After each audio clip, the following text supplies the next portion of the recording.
La parole est à Monsieur Réan Sipel pour 5 minutes.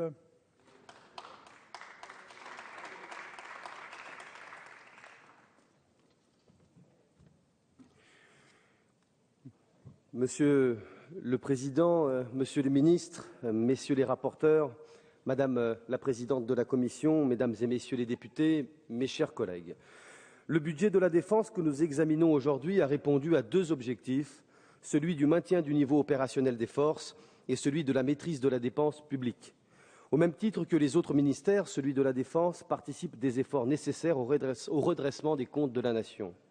Cet exercice a été difficile car vous avez, Monsieur le Ministre, et je crois que vous avez bien réussi, vous avez souhaité en effet concilier la participation à l'effort national avec la préservation de nos moyens de défense pour répondre à l'ambition de la France.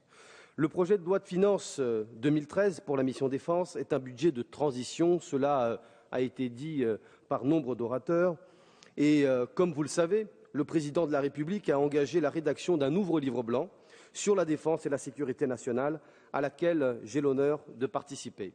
Livre blanc qui guidera l'élaboration de la prochaine loi de programmation militaire pour 2015-2020, que nous devrions examiner ici même à partir du premier semestre 2013. Ce premier exercice budgétaire de la législature respecte les engagements fondamentaux du Président de la République en matière de défense. Il sanctuarise, cela ne vous a pas échappé, mes chers collègues, deux piliers essentiels de notre doctrine, la dissuasion nucléaire et le renseignement. Nous sommes entrés dans un monde nouveau, caractérisé par une instabilité croissante et des conflits d'une large et d'une grande intensité, qu'il s'agisse de la Syrie, du conflit toujours persistant au Proche-Orient, de la situation au Mali, plus largement celle du Sahel, ou encore les enjeux liés à la prolifération nucléaire. Tous ces éléments constitutifs de notre réalité géopolitique font l'objet d'une réflexion rigoureuse au sein de la Commission du Livre blanc, dont les travaux permettront de mieux appréhender les risques et les menaces auxquels notre pays devra faire face à l'avenir. Dans cet ensemble complexe apparaissent de nouvelles menaces liées à l'avènement de nouvelles technologies et modifient en profondeur les enjeux de défense et de sécurité collective. Je veux parler ici en particulier de la cyberdéfense et de la cybersécurité. Le cyber est devenu aujourd'hui un nouvel espace de conflictualité. Nous devons faire face aux enjeux nouveaux, inédits, que les technologies de l'information amènent inexorablement dans les domaines de la guerre, de la défense et de la sécurité. Chacun a en mémoire les attaques récentes contre l'Élysée, Bercy et d'autres entités publiques. Les menaces sont si importantes que Léon Panetta, l'ancien directeur de la CIA et secrétaire à la défense américain, a évoqué la possibilité, je le cite, d'un cyber Pearl Harbor. Aujourd'hui, ce n'est plus de la science-fiction, mais une réalité.